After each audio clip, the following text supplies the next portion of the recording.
So here we are, back in the United Kingdom, dear, off our holiday, and it's all over as quickly as it began. Oh, well, there's one thing to say, you know, it's always nice to come. I've got to admit it, it's always nice to come home. It is. There are times, especially on a 3-week holiday, I did some marvellous things. I haven't told you about half of them, I don't think. Main reason for going was to visit lots of family, which is my favourite part. But there are days that you kind of leave to do nothing. And on those days, always a bit of a mistake, I get bored. I'm afraid I get bored on holiday. Yeah, I know it sounds stupid. 3 weeks might be a long time. I've decided that I will go back next year, probably around the same time. But this time I'm going to spend the majority of my time on that beautiful Norfolk Island. I was really quite taken aback with that. I'll probably spend 2 weeks on Norfolk Island. I loved it there. Absolutely loved it. Anyway, welcome along. My name's Chris Reardon. This is United Kingdom Talk, back in the UK, sitting on the old comfy sofa with the screen behind me, playing images and little videos of while I was away, you know, people walking around. It's nice to have something going on behind you, isn't it? There's an email address for the show, chris@unitedkingdomtalk.co.uk, all right? chris@unitedkingdomtalk.co.uk. I meant to say, I've been playing around on my editing computer. What is an editing computer? I can hear some people ask, because not everyone knows, dear. We're not all clever so-and-sos, certainly not me. Do I look a clever so-and-so? No. The editing computer, that's, when I've done this show, I take the show into another room, I put the sound and the video together, and put it all together. That's basically what that does. Anyway, I've been playing around with that. Those of you that watch the show on YouTube or Current TV or Blip TV or any of those other video things, this will know that the quality's good, but it's never as good as a television. Well, the other day, just for an experiment, as well as uploading in the normal way, I thought I'll burn the show to direct to a DVD. And do you know what? The quality is astounding. It's just like watching a television. It really, not you, Joy. Joy in action. I think that's all right. She's still got a black and white set, haven't you, darling? Eh? You've still got a black and white. I wonder, actually, people who have black and white television sets in the UK, what's going to happen when we have the digital switchover? Will they still work? Black and white sets? Eh? I just wondered that. Anyone know that? Then let me know. chris@unitedkingdomtalk.co.uk. Right, yes, and I burnt one of the shows to DVD, and you know, the quality is really good. If you'd like one of those, if you'd just like to see the difference in quality to watching the show on YouTube and watching it on DVD, if you'd like one of the shows burnt to a DVD, just to see what the quality is like, because I know some of you technological people would like to see this, then drop us an email, chris@unitedkingdomtalk.co.uk, with your postal address, and I'll stick one on a DVD and put it in the post for you, okay? How kind am I? I am just all giving. I am a registered charity, boys and girls. Chris Reardon is a registered charity, dear. I am. Now, more show news. The hour-long live show, which was on Monday nights, I have now moved that. Okay? The hour-long live show is now on Monday afternoon at 12 o'clock UK time. Why is this? I can hear you asking yourself, why is this? Why did they do it? Why do they have to change things? Why do they have to change? It has been moved. Now, why is that? The reason being, it's a bit of a rush. Because what happens on a Monday, I was doing the show at 6, and at 7:30 I had to leave to do the karaoke, and it's a mad rush. So I've now moved that to Monday afternoons at 12 p.m. That's 12 o'clock in the afternoon, UK time. Now, there are some other advantages to this. As you know, we have lovely people joining us from all over the world, okay? And I've worked out I think in New York, that makes it 7 a.m. So people like Suko can have me on the computer in the background while they're having their breakfast and their snap, crackle and pop and their cornflakes and their porridge. But more likely, the sausage, egg and bacon and baked beans, of course. In Australia, where we have some people watching as well, it's 11 p.m. at night. So that makes it better there. And I think it's going to be all round a bit better. Might take a bit of getting used to the time. Okay. The funny thing is the only people it does seem to affect negatively are actually the people in the UK. Because at 12 o'clock, people tend to be either at school or at work or something like that. But I do hope you'll be able to join us on the podcast. All right. So as from now, it is on the live show, the weekly live show. Is on Monday afternoons at 12 o'clock UK time. Now, I believe that is 7 a.m. in New York or 11 p.m. in Sydney. All right? I hope you can join me for that.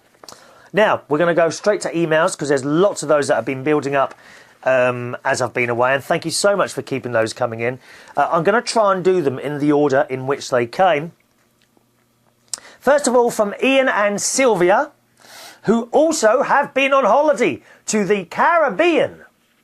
At this point, it would be really nice if we could have, you know, those kettle drums and things like that. But it's is it not kettle drums? Or, you know, the oil drums that they play in the Caribbean. Wouldn't it be nice at that point to have a load of ladies in little short grass skirts and gorgeous men coming in playing those oil drums? But it's not going to happen, unfortunately, because I'm afraid, I know it doesn't look it sometimes to you, but this is actually a low-budget show. It really is. If you're watching the show, behind me on the screen is a pigeon. That is the word this year. This year's word is pigeon. Why? I don't know. My nephew, Gary, 25, keeps saying it. So now we must all say that. Try and relate everything to pigeons. Okay? For example, I am actually chief pigeon today, reading from my papers and looking at a pigeon on the screen behind me. The pigeon on the screen behind me, this is just a picture, and it's quite a close-up one, was not done with a zoom-in lens. I actually sat next to that pigeon in the Hyde Park in Sydney. And it was quite happy to sit there on the lawn, inches away from me. I mean, it knew I wasn't going to eat it.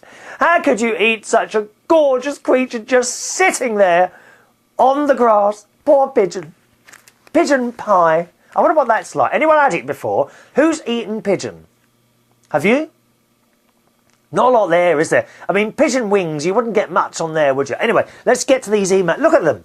I've got an absolute stack. These are the show's worth of emails at the moment, okay? So we'll get on to these now. From Ian and Sylvia, and now there are 3 from them, so I'll do them all. Dear Chris, I hope you're enjoying your holiday, Chris. Yes, thank you, I did enjoy it. As much as I am enjoying mine down here in the Caribbean. You lucky thing. I've been to the Caribbean. Oh, yes. Barbados and St. Lucia. For a few hours only in Jamaica. Are the Canary Islands, are they, not the Canary, Cayman Islands, are they classed as Caribbean? Oh, lovely, but it's so clean there, dear. I mean, I wish my kitchen was like it, I really do. I try and be clean, but it's difficult when you've got a blooming cat walking over everything. Oh, the cat hasn't stopped. That's what I meant to say. When I got in from my holiday, after 3 weeks, right, my mate picked me up from the airport, got me back home, and the cat come up to me, had a sniff and walked off. Sort of as if to say, oh, you're back then, and walked off. Oh, they're funny. But now she was talking enough before I went. She talks to me even more now. And it's most annoying. Can you hear that phone going? There's someone trying to ring me. It's all right, I'll ignore it, don't worry. Although I won't have to ignore. I'm waiting for a delivery. A new gadget is arriving. A little new gadget is arriving, boys and girls. If it comes today, I'll show it to you. If not, I'll have to show it to you in a future show. Anyway, back to this. Is in the Caribbean, Ian and Sylvia. It says, it's being very hot today. It was up to around 30 degrees centigrade. Oh, please. 30 degrees centigrade? You call that hot, Ian? Please, dear. In Brisbane, it must have been about 40 where I was. 30. I mean, oh dear. 30 degrees, dear. He says, I'm sure Norfolk Island, where you are, that this place here has lots of lush palm trees and fruits and vegetables are just delicious at this time of the year. Yeah, Norfolk Island was my favourite place in all time, I think. Beautiful. I would be looking forward to hearing your reports when you get back, which of course you've seen and heard by now. Doing your podcast. Right now, I'm not able to download podcasts as the signal here at the hotel in the Caribbean is very weak. Yeah, on my trips to the Caribbean, I've noticed that the internet thing in the Caribbean, although I have to say it's been years since I went, was pretty non-existent, actually. Even the mobile... Oh, hang on, when did I last go? Oh, it must have been 10 years ago. Oh, they must have got better by now, dear. Hasn't it? I remember 10 years ago, even the mobile phone networks weren't too good in the Caribbean. I've no idea what they are now. Ian also writes a second email. Okay. Good morning, world. It's another gorgeous day here as the stars are out at 5:20 in the morning. 5:20 in the morning you're getting up, dear? Well, when are you on holiday? Have you gone mad? 5:20 in the morning. Mind you, since I came back, and I've been back a good week now, right, I'm having terrible trouble slipping back into normal UK time mode. Very, very difficult. I find myself getting up at 8:30 in the morning. I am managing to have my 2 hours sleep in the afternoon, and I sleep very well for those 2 hours, but I'm just not getting up later. Although I think I'm having about... Let me work this out. 8, 9, 4, 5. I think I'm getting by on now 6 hours sleep a day. However, I don't feel tired, so presumably it'll sort itself out at some point. Ian and Sylvia say, last night we had an amazing dinner on the beach. Oh no, dear. No. Oh, that sand. Do you know, I can't bear sand. Oh, isn't it awful? And even though they put those taps, don't they? Sometimes they put the taps up somewhere for you to wash your feet afterwards. You can never get rid of that grit, dear. Oh, I hate it. And what if a bit of grit gets in your beef burger when you're trying to eat? I assume you had burger and chips on the beach, did you? We started with soup and salad. And what's this? Hors d'oeuvres. What's that? Hors d'oeuvres? Don't start using that foreign language here, dear. I don't know what that means. It's foreign, isn't it? This is an English programme, dear. Do you know, it's like when I'm DJing or karaoke doing somewhere and someone come up, have you got anything Spanish? Or have you got anything German? No, I haven't got anything Spanish. Oh, why not? Oh, did it say Germany when you came through Heathrow Airport, dear? No, it didn't. It said United Kingdom. Welcome to the United Kingdom. Sign here, please. That's why. So please, could you write your emails in English? God's sake. We started with soup and salad and hors d'oeuvres. I don't know what that is. And then we went on to lobster. Oh, no. No, not lobster. Oh, how can you sit there breaking off limbs, dear? Oh, it's dreadful. And people who eat shrimps, they sit there breaking their little legs off. I think it's awful. Dreadful things. Oh, and steak and champagne. Now the steak, I can have the steak. The champagne, well, as you see, the trouble is I don't drink. Which is ridiculous, really, because when you're in the business lounges at the airport, all the drink is free. You want to see some of them knocking it back, dear? There's me, I go up and get a cup of tea. Ha ha ha ha ha. The sound of the ocean was 20 feet away and the stars were sparkling above us as we ate. Oh, that's beautiful. It's a unique and wonderful experience that should be had by anyone that comes to this hotel at least once in their lifetime. Oh, that's beautiful, Ian. What hotel were you at, sir? And you say the Caribbean. Do you know what? Let me just check here. In all three of your emails, you say you're in the Caribbean, but you don't say what country, dear. Where are you? Could be anywhere. It's a big place, you know. It's like saying you know someone in London. Do you know them? Huh? No, probably not. Oh, that's beautiful, though. You see, I mean, you know, you say that everyone should try it. It's a bit different when you go to these hotels and you're sitting on a beach with your dinner and a glass of champagne alone, as I would be. I mean, it's kind of sad, really, isn't it, when you think about it? So I can't do these things, dear. You can't go on the beach on your own. How sad will that look? Where have you been? You haven't told me. One more email. Chris, I cannot wait what you've got to say about your trip to Australia. Well, you've seen the shows from Australia now. You must have had a fabulous time down there. I've heard from friends around here that it is very hot. It was very hot. I hope you got to go to a few clubs for the disc jockeys. We're working to see how they do it down under. No, I actually worked. Yeah, I did. Went to one place, the Clarence in Sydney, which was quite nice. A friend of mine in Sydney took me down there on the first night that I was there, and I met some other of his friends. There was Josh, and then there was another bloke and his girlfriend, and we went to this place called the Clarence, which was quite good. Yeah, nice little place. They had the most amazing laser. A multicoloured laser, and I am looking into purchasing one for myself. They're a bit dear, but oh, so what? You know, wonderful. This multicoloured laser thing in Sydney. I also did a bit of DJing on Norfolk Island for the Blue Light event. Now, this was a charity event. It was totally unpaid, so it's not like work. And it was run by the police, and basically it was for the children, because there's nothing for them much to do on that island. And the appreciation I got when I did this particular gig was amazing. After that, because only a small island, 1,800 people there, after I did that gig, I couldn't walk down the shopping area without people saying hello to me. It was just astounding. And that's why I want to go back and do that again for them next year. It's nice to be appreciated like that. Something that they never ever have there. And this gig was actually in the open, in a place called The Compound on Norfolk Island, in front of the ocean. Stunning. I mean, absolutely stunning. Really was. I have got pictures of this on my Facebook if anyone wants to have a little look. My Facebook name, if you want to join me on Facebook, is Chris Reardon UK.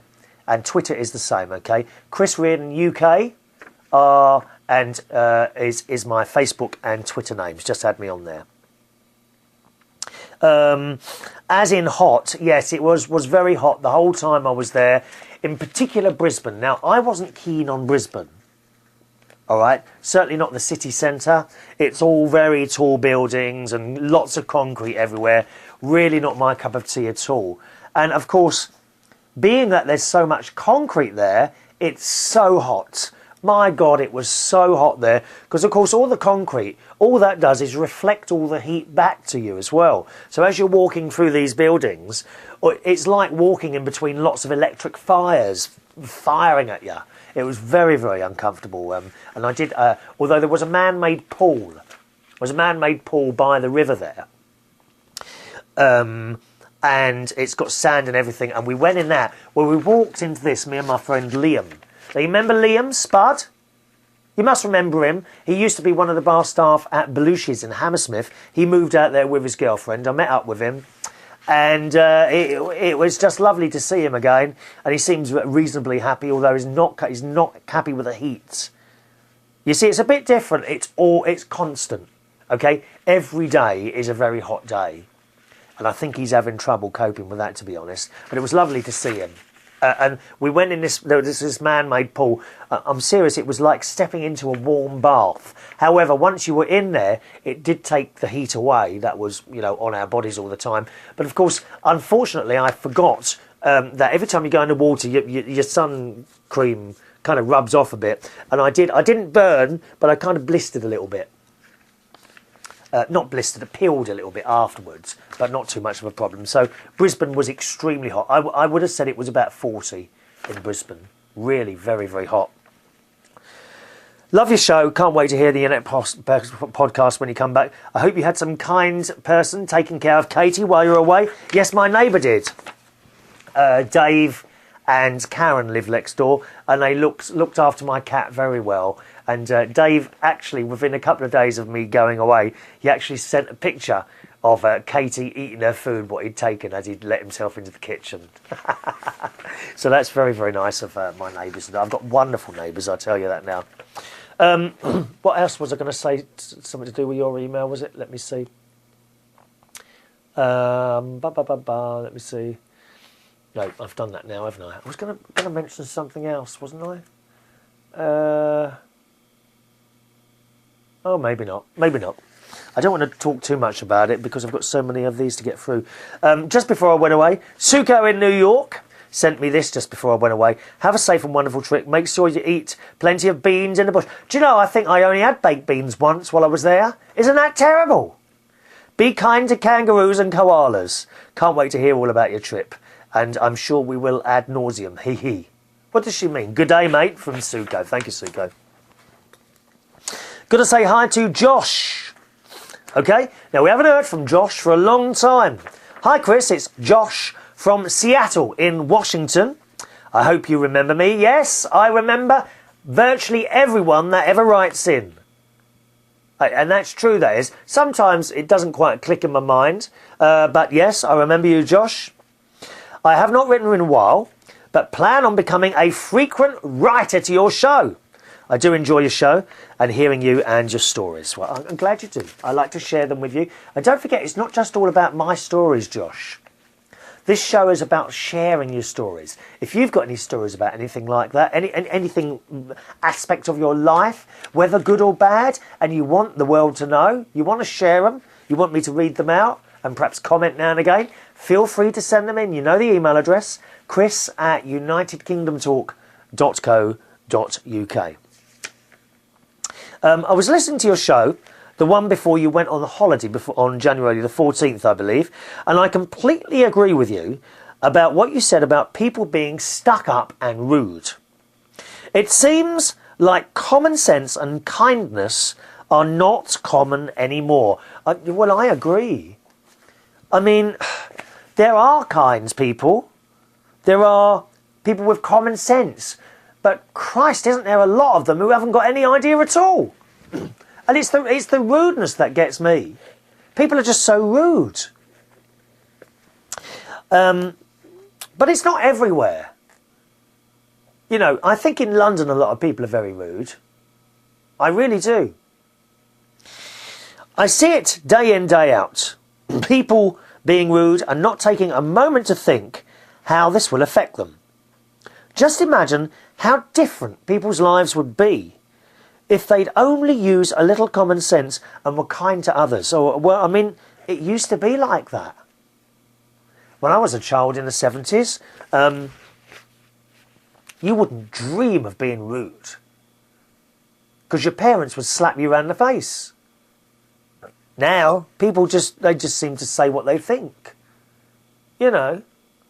And they come out with that excuse, which I told you about in the past. I'm only being honest, they say. Oh, I'm only being honest. Well, I mean, there are some times when perhaps you shouldn't be honest and you should shut your mouth because you hurt someone else.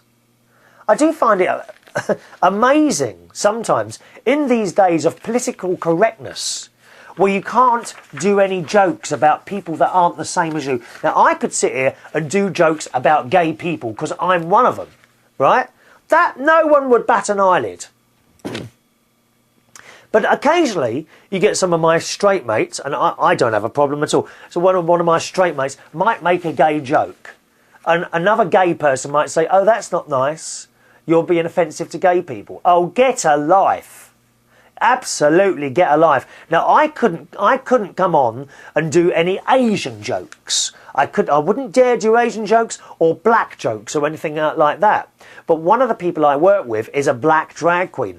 And some of the things she said are so racist, it's unbelievable. But of course she's black, so she can get away with that. No one complains. You know? But the whole rude, and that isn't being rude. But there is rudeness. There's so much rudeness around, isn't there? And there are times when you shouldn't be honest, and you shouldn't open your big mouth to upset someone, I think. Josh goes on to say, my guess that they would be far better off because a little bit of kindness can go a long way and make a big impact on our life as well as others. Also, when someone is rude to me, I don't get nasty with them. At least I try, but sometimes I can't help it. Yeah, well, we all try, don't we? It is difficult when someone's been rude to you not to be rude back. I can be sharp sometimes, but you've got to be sharp to me first. You see what I mean?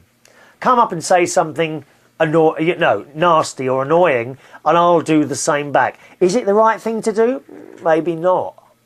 But it does make you feel better afterwards, doesn't it, Josh? He says, I don't get nasty with them. I take the higher road and kill them with kindness. How do you do that then? Oh, what an example of that, please, Josh. I found that it works, and they resized what a fool they make themselves out to be when they are rude to you. There have been many occasions where they would call me up or come back and shake my hand and apologise for their behaviour. Oh yeah, I've had that as well before.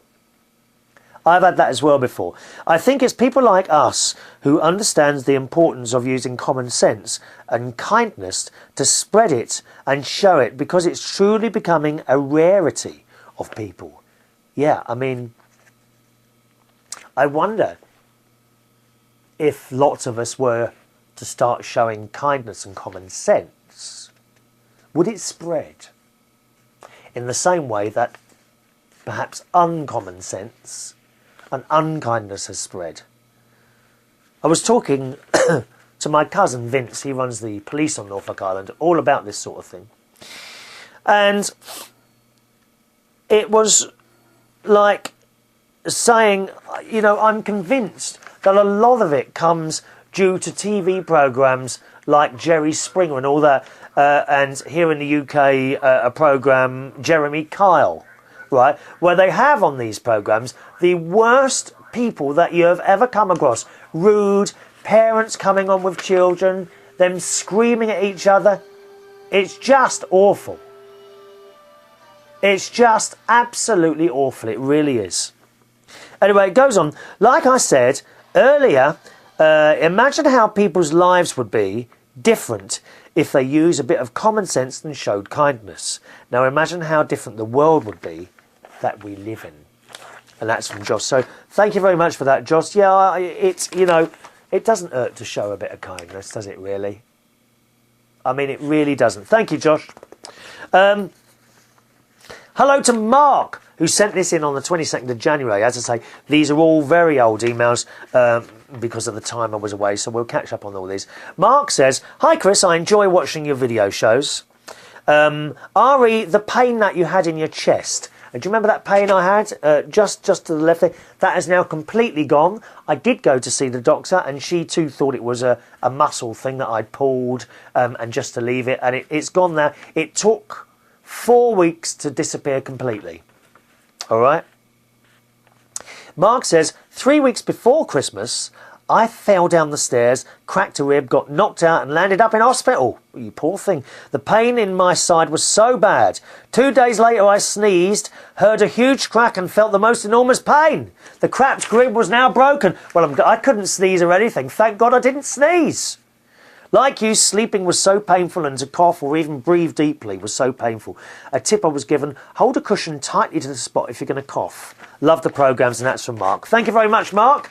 And that's where we have to leave you today. As always, thanks for joining me. Do join me for the live talk show, Monday nights.